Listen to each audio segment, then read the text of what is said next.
नमस्कार मंडळी, मी कृतिका पाटील तुम्हा सर्वांचे कृतिकाच रेसिपीमध्ये मनापासून स्वागत करत आहे। आज मी तुम्हाला आमच्या आगरी पद्धतीने बनवलेले सुके बोंबलाचे थपथपीत कालवण करून दाखवणार आहे।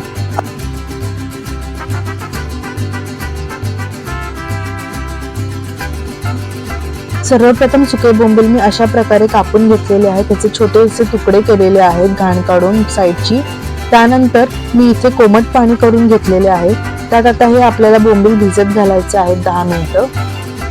त्यामुळे बोंबील लगेचच भिजले जातात, जास्त वेळ लागत नाही।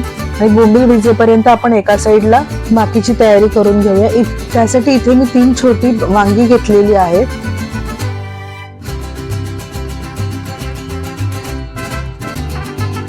आता मी कढई ठेवलेली आहे तापत।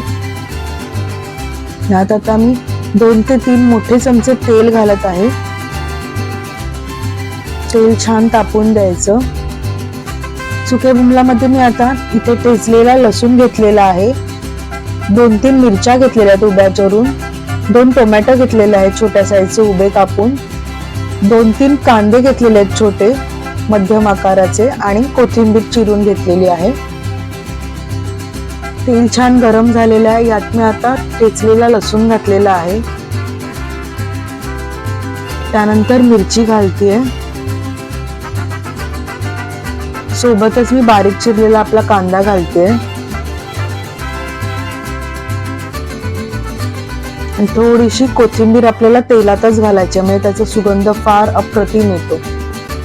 तर मस्त हे तेलावरती छान परतून घ्यायचं, शिजवून घ्यायचं।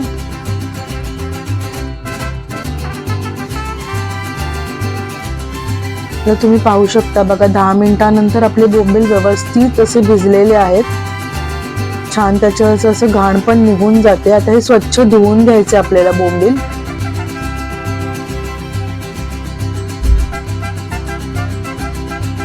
तुम्ही पाहू शकता आपले बोंबील आता मस्तपैकी स्वच्छ झालेले आहेत। एका साईडला आपला कांदा सुद्धा शिजलेला आहे मस्तपैकी। आता यात मी हळद घातलेली आहे अर्धा चमचा आणि 2 चमचे भरून आपला आगरी स्पेशल घरगुती मसाला घातलेला आहे। मस्त तेलावरती मसाले सगळं परतून घ्यायचं आहे।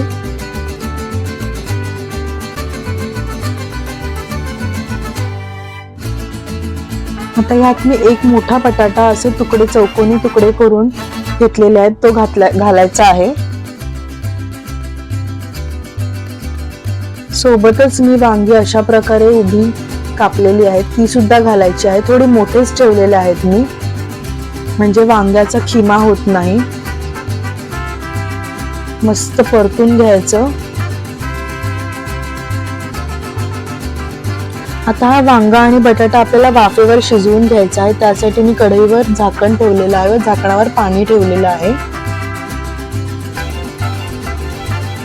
बघा मस्त 5 मिनिटांनी आपण पाहतोय की मस्त पाण्याला उकळी आलेली आहे। तेच पाणी, गरम पाणी मी यात ऍड करते।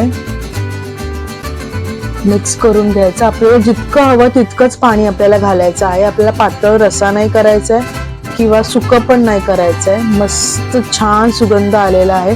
आता यात मी चवीपुरतं मीठ घालत आहे।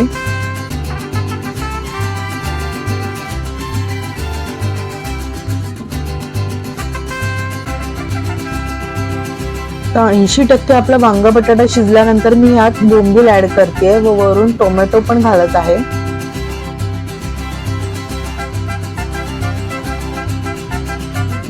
तर सुक्या बोंबलासाठी मी इथे आंबोशी भिजत घातलेली होती, ती पण ऍड करायची आहे। त्याच्यामुळे चव फार छान येते सुक्या बोंबलाला। मस्त मिक्स करून घ्यायचं। कलर पण अप्रतिम आलेला आहे।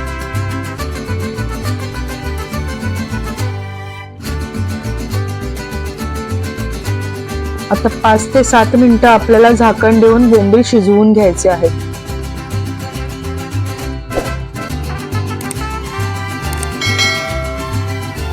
आणि अशाच प्रकारे आपल्या आगरी पद्धतीने बनवलेले सुके बोंबील वांगा बटाटा थपथपीत असं कालवण रेडी झालेलं आहे। बघा काय मस्त रंग आलेला आहे। रेसिपी तुम्ही सुद्धा नक्की ट्राय करा, एकदम जबरदस्त बनते। बोटे चाटून खाल असं चमचमीत कालवण होतं। मंडळी, रेसिपी आवडल्यास नक्की लाईक करा, शेअर करा आणि सबस्क्राईब करा। आणि कमेंट करायला सुद्धा विसरू नका. थँक्यू.